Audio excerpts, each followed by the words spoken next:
প্রাণী সম্পদ দপ্তরে নেই কোনো পশু চিকিৎসক, কম্পাউন্ডার দিয়ে চলছে পশুদের চিকিৎসা।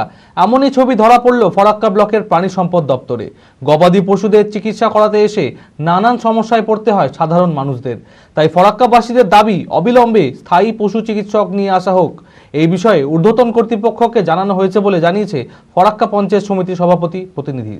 মানসিক স্বাস্থ্যের জন্য সবার আগে যে নামটি মনে ভেসে ওঠে, সুস্থ মনের ঠিকানা মনোবীক্ষণ। যোগাযোগ নাম্বার 7477799516। প্রাণী সম্পদ দপ্তরে নেই কোনো পশু চিকিৎসক, কম্পাউন্ডার দিয়ে চলছে পশুদের চিকিৎসা। এমনই ছবি ধরা পড়ল ফরাক্কা ব্লকের প্রাণী সম্পদ দপ্তরে। গবাদি পশুদের চিকিৎসা করাতে এসে নানান সমস্যায় পড়তে হয় সাধারণ মানুষদের। একজন কম্পাউন্ডার থাকলেও তিনি প্রতিদিন আসেন না। ফরাক্কার অধিকাংশ মানুষ পশুপালন করে থাকেন, তাই ফরাক্কাবাসীদের দাবি অবিলম্বে স্থায়ী পশু চিকিৎসক নিয়ে আসা হোক।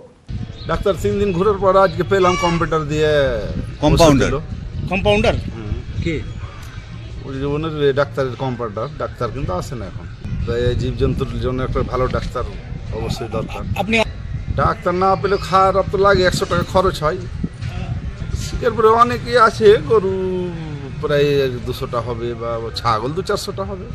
মরে যায় কতটা, মরেই যাচ্ছে। খারাপ লাগে, খারাপ লাগবে মানে কি, খারাপ লাগবে, জীব মরে গেলে তো খারাপ লাগবে। এই বিষয়ে ঊর্ধ্বতন কর্তৃপক্ষকে জানানো হয়েছে বলে জানিয়েছেন ফরাক্কা পঞ্চায়েত সমিতির সভাপতির প্রতিনিধি। বিগত 1 বছর ধরে রেগুলার ডাক্তার আমাদের এখানে প্রাণী সম্পদ বিভাগে নেই। মাঝখানে একটা ডাক্তার ইরেগুলার বেসিসে এসেছিল, তারপরে উনিও এখান থেকে চলে যাওয়ার পরে বর্তমানে অ্যাডিশনাল দায়িত্ব হিসাবে একটা ডাক্তার আছে, কিন্তু রেগুলার বেসিসে আমাদের এখানে কোনো ডাক্তার নেই। আমরা এই বিষয় নিয়ে বহু চেষ্টা করেছি, বিডিও সাহেবের সাথেও আমরা কথা বলেছি, কিন্তু এখনও আমরা রেগুলার ডাক্তার পাইনি।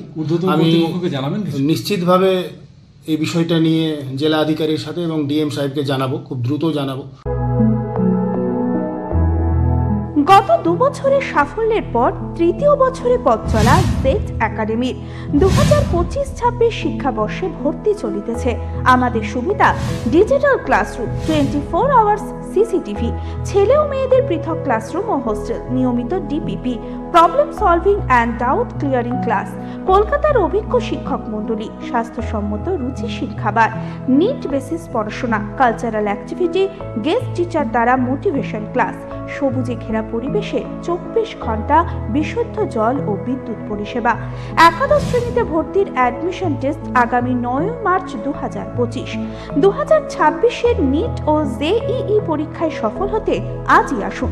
আমাদের ঠিকানা জেড একাডেমি, সারগাছি রামকৃষ্ণ মিশনের সন্নিকটে, বহরমপুর, মুর্শিদাবাদ।